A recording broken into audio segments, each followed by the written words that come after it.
A reading from John chapter 1, verses 1 to 18. In the beginning was the Word, and the Word was with God, and the Word was God. He was in the beginning with God. All things came into being through him, and without him, not one thing came into being. What has come into being in him was life, and the life was the light of all people. The light shines in the darkness, and the darkness did not overtake it. There was a man sent from God whose name was John.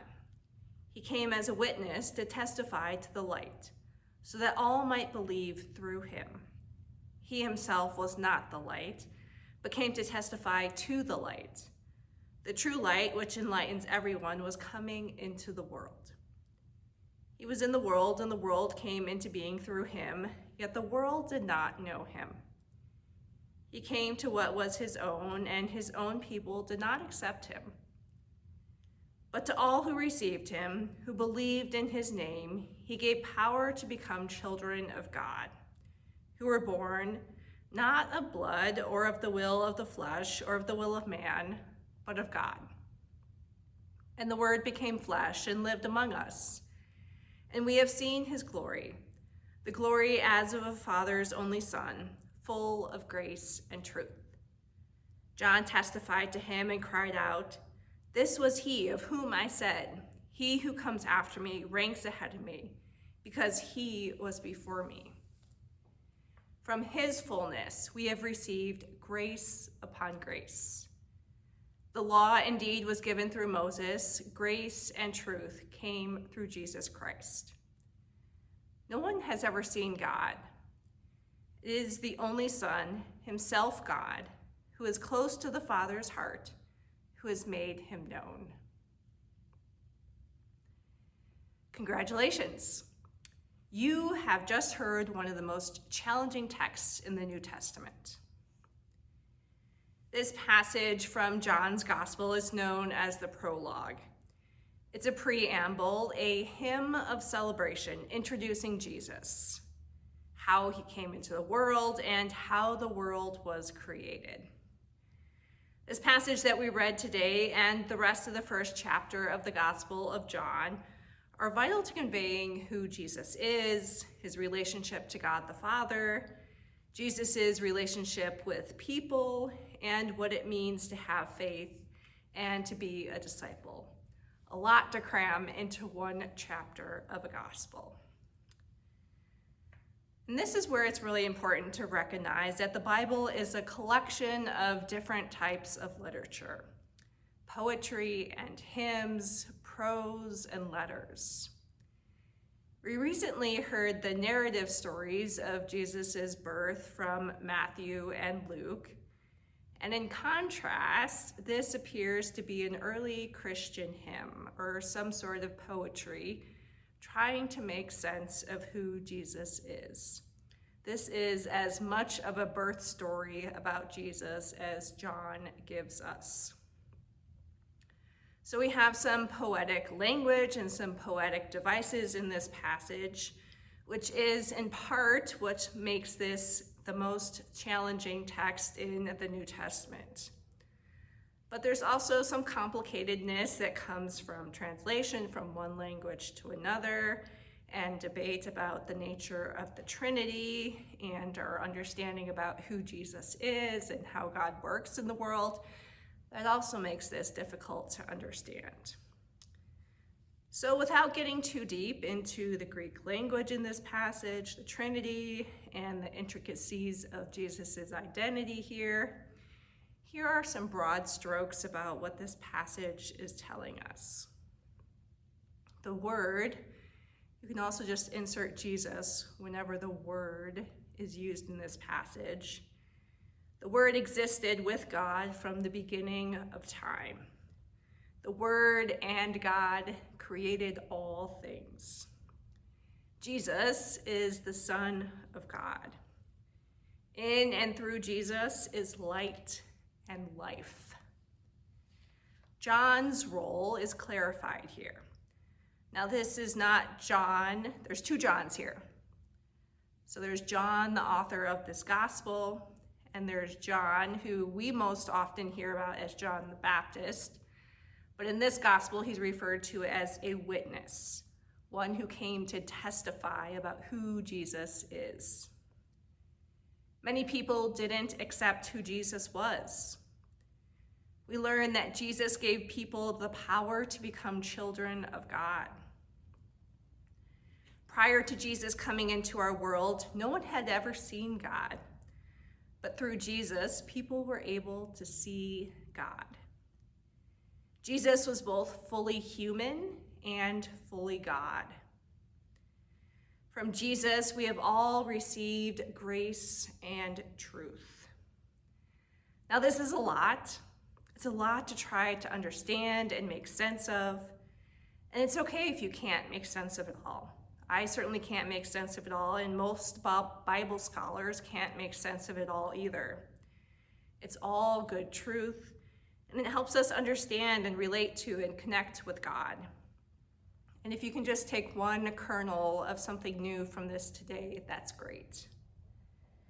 But here now, on this second Sunday in Christmas, I invite us to dwell on this verse. The Word became flesh and lived among us, and we have seen his glory, the glory as of a Father's only Son, full of grace and truth. It is this that we celebrate and remember at Christmas. We remember that the Word became flesh, God became human and dwelled among us. God came to the earth, born as a vulnerable, small, human baby, entering our world in all of its messiness. God came to be with us. And in coming to be with us, God's full glory became evident, and grace and truth overflowed into our world. We celebrate Christmas each year because when Jesus was born into our world, Jesus and all of his glory never really left. God is still present in our world, dwelling among us. Not in the way that Jesus was once present, but still present in grace and truth, breaking forth into our world. Still present in the way that we become children of God. Still present in the way that God's glory breaks through in powerful ways. This past weekend, I spent with the Christicon board for our annual retreat. The energy and excitement were so palpable as we talked about plans for new programs and renovations and dreams for future programs and new buildings. God's glory is so evident in the ministry of Christicon. And this is one way that God continues to live among us. Those of you who have experienced life at Christicon would probably say that at camp, you have experienced what it's like to experience God's presence in tangible ways.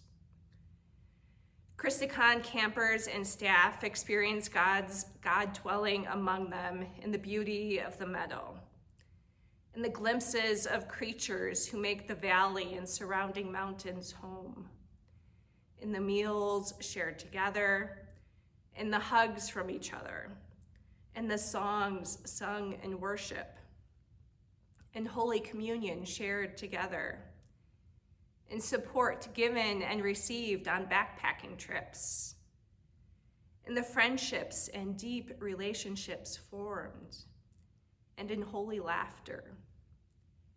In these ways and so many more, God dwells among those who find their way up the Boulder Road to Christicon.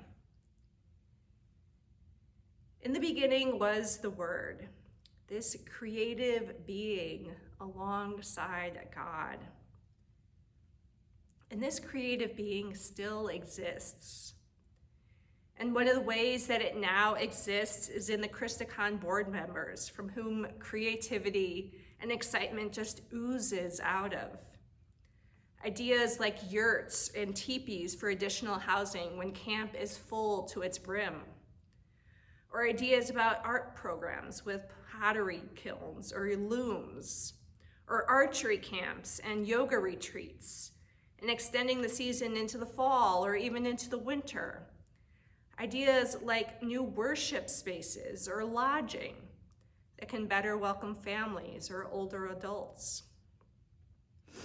All of these ideas with the ultimate goal so that more people can more deeply experience God's presence, love, grace, and truth. All of these ideas in and of themselves are evidence of God's creative being still present here among us. When Jesus, the Word, was born as a human into our world, light and life came into our world. The creation of light and life and grace and truth is ongoing, and we have a role in that ongoing creation.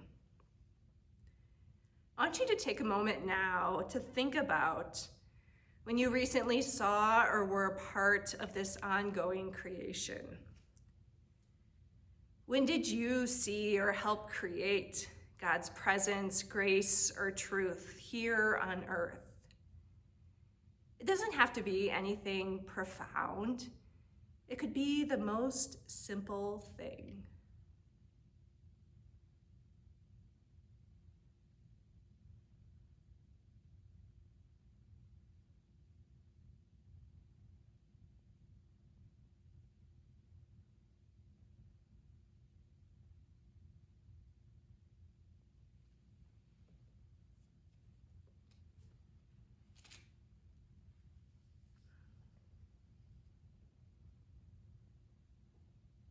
There are so many ways that God's creation is ongoing.